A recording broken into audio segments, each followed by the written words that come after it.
I kind of held off on doing this series for a while, or at least something that resembled this series, because I didn't just want to make a show where I was recommending things. I feel like so much of online media is just barraging you with recommendations, and it can get a little exhausting. So instead, I kind of came up with this idea of it's recapping the month through what I watch, listen, and read in that month. And I think this video especially is going to kind of explore that idea a little bit more, because two of the things that I'm talking about were temporal experiences, so things that I can't recommend to y'all. And then one of them is something that I could recommend, but I'm not totally positive on it yet. So this is going to be an interesting kind of extension of this series. February was an okay month all in all, kind of 50-50. The beginning of the month had a lot of fun stuff that was, kind of jam-packed, and I was really busy, and then things kind of tapered off in the second half. But, I'm just taking what you can from the month and moving into the next. That's kind of what you have to do. And of course, being the shortest month, this video kind of snuck up on me in ways that I wasn't exactly expecting.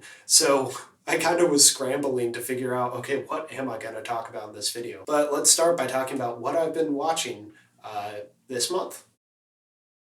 This is actually the most recent thing I'm going to be talking about, in the sense of recent to me right now, because it's going on as I record this. In fact, while I was setting up my camera, I had the Project for Awesome pulled up on my phone. For those of you who don't know, the Project for Awesome is an annual charity live stream that the YouTubers Hank and John Green put on. It's 48 hours long, and they spend the first half raising money for designated partners each year. This year it was Partners in Health and someone else that I can't remember. And then the second half, they raise money for their nonprofit, the Foundation to Decrease World Suck, which then divvies out all the donations to other nonprofits and charities. And it's just a really fun kind of thing that has carried through from old YouTube into modern YouTube, and is always a blast to log into throughout the 48 hours just to see what's going on, to of course donate, to learn about new charities. You can get excited because you're seeing all these different YouTubers come together to work on this project together,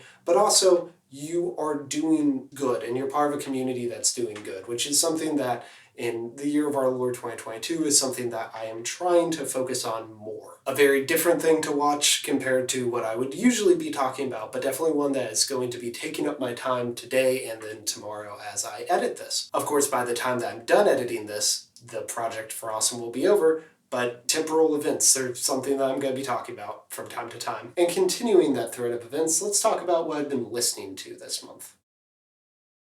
Something that I set out to do this year, finances and COVID permitting, is go to more concerts than I have been able to the last couple years. And I was very lucky that the first one I was able to attend this year was for a band that I've wanted to see live for a long time, the Wombats. The Wombats are this kind of electro rock post-punk band from Britain. I discovered them, ages ago, I guess, and have just been following them ever since as they've occasionally dropped new albums. They are a band that takes their time when they want to work on something, but they dropped an album recently, which meant, of course, they were going on tour, so I very quickly snatched up a couple tickets for me and my girlfriend and went, and it was just a really fun experience. It was at this venue called the Cannery Row here in Nashville, which is this weird kind of L-shaped factory, a very odd layout for a venue, but still an extremely fun place to be. The crowd was really into the music, which of course is what you want, and it just felt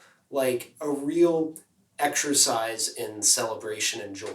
Walk the door of your home before the song.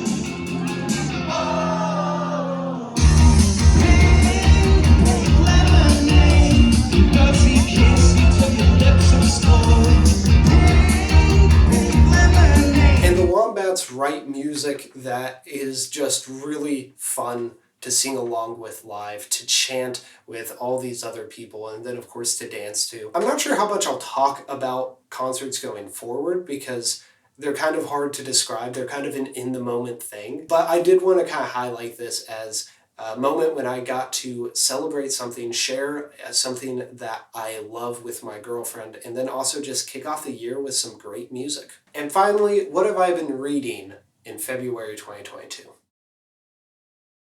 You know, eventually I'll talk about an actual book in this section, but because I'm me, of course, I'm going to keep talking about comics for now. And actually, I'm going to get super granular and talk about a single issue of comics, New Mutants 24. This was written by Vita Alla and drawn by Danny Lowe Bayreuth, and I have some conflicting thoughts, but to catch those of you up who do not keep up with New Mutants, it is part of the X-Men line, and it's kind of this what was the kid team in the 80s is now a little bit grown up, and they are now leading and educating this younger group of mutants. And they just wrapped up a storyline where they were going up against a villain and there were character conflicts, you know, all that fun stuff. So issue 24 is kind of an epilogue to that story and then setting up the seeds for the next story arc to continue. It's mainly a series of conversations and just kind of sitting down and getting to be with characters and kind of getting into their mindset about the things that have happened and the things that they are preparing to do. It's the kind of comic I love because I love these points of the story, especially in an X-Men comic, which I read because of the character interactions. This thing is all character interactions, so it's kind of the perfect issue for me. And my hot take after finishing it is that it's possibly the best comic that Vita Alla has ever written, and it's certainly the best of their New Mutants run. But then there's the art. See, that's the funny thing about comics, is you've got this collaboration going on between the writer and the artist or art team, and sometimes you can really jive with one of those and not so much with the other. See, when the characters are talking to each other, that dialogue, that is great. There are conversations in this book that I've wanted to happen since the X-Men relaunched a couple years ago. And then I look at the art, and it's just... it feels like it belongs in the uncanny valley. There is a little bit too much realism, so that doesn't jive with typical house style that Marvel does, but there's not enough realism to make it its own thing. And so what you get is these very stylized character designs mixed with real people, and it doesn't turn out well. And then there are these individual flourishes, like very, very thick eyelashes, but just on the bottom of people's eyes. Who has eyes like that? And the expressions especially, which are supposed to kind of sell the emotion of the dialogue, is really where these conflicting ideas in the art come to the fore. Now, what I will say positively about the art is there's some really interesting layouts on these pages. How the characters are shown and what panels are chosen to go where. I love all of that stuff. And there are times when the background just kind of drops out to really have you focus in on these characters. It feels very intentional and very well done. It's just that the characters themselves are creepy looking. Now with issue 25, the regular series artist is going to come back. This was just a fill-in issue. It happens a lot in comics. And when I go back to reread this all in one go, I'm sure that I'll just kind of be able to skip over it. But when this is the only issue I get this month, it's going to be something I kind of hyper-focus on because this is my favorite comic coming out right now. And it's just a shame because, like I said, writing, spectacular. Vita Alla, they did a great job.